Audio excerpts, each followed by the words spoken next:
മഞ്ജു വാര്യർ മോഹൻലാൽ ജോഡി അധികം സിനിമകൾ ഒന്നിച്ച് ചെയ്തിട്ടില്ലെങ്കിലും ചെയ്ത ഭൂരിഭാഗം ചിത്രങ്ങളും വിജയം നേടിയിരുന്നു. മഞ്ജു വാര്യർ മോഹൻലാലിനെ ആദ്യമായി കണ്ടുമുട്ടിയ കഥ പറയുന്നത് ഇങ്ങനെ. ആറാം തമ്പുരാൻ ചിത്രത്തിന്റെ സെറ്റിൽ വെച്ചാണ് താൻ ആദ്യമായി മോഹൻലാലിനെ കാണുന്നത്.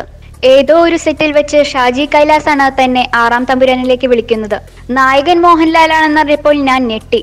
ലൊക്കേഷനിൽ ഉള്ളവരെല്ലാം മോഹൻലാലിനൊപ്പം അഭിനയിക്കാൻ പോകുന്നുവെന്നറിഞ്ഞ് എന്നെ അഭിനന്ദിച്ചു. എന്നാൽ നിലയ്ക്കാത്ത ആധിയായിരുന്നു എനിക്ക്. പേടി കാരണം ഞാൻ 2 ദിവസം ഉറങ്ങിയിരുന്നില്ല. മോഹൻലാലിനൊപ്പം അഭിനയിക്കാൻ അവസരം ലഭിച്ചുവെങ്കിലും അദ്ദേഹം എന്നോട് മിണ്ടുമോ എന്നൊക്കെ ഓർത്തായിരുന്നു എന്റെ വിഷമം. ഒറ്റപ്പാലത്തായിരുന്നു സിനിമയുടെ ഷൂട്ടിംഗ്. ലൊക്കേഷനിൽ അദ്ദേഹം ഒഴികെ മറ്റു നടീനടന്മാരെല്ലാം എത്തിയിരുന്നു. എന്നാൽ എന്റെ മനസ്സിൽ ലാലേട്ടന്റെ വരവിനെ പറ്റിയായിരുന്നു ചിന്ത. കുറച്ചു കഴിഞ്ഞപ്പോൾ സൂപ്പർ സ്റ്റാർ പരിവേഷമില്ലാതെ സാധാരണക്കാരനെ പോലെ ലാലേട്ടൻ ഒരു കാറിൽ വന്നിറങ്ങി. എന്റെ അടുത്ത് വന്നിരുന്ന് മിണ്ടിത്തുടങ്ങി. അപ്പോഴാണ് അദ്ദേഹം ഇത്രത്തോളം സിമ്പിൾ ആണെന്ന് എനിക്ക് മനസ്സിലായത്. ഷൂട്ട് തീരും വരെ താനും തന്റെ കുടുംബവുമായി അദ്ദേഹം നല്ല കൂട്ടായിരുന്നുവെന്നും മഞ്ജു പറയുന്നു.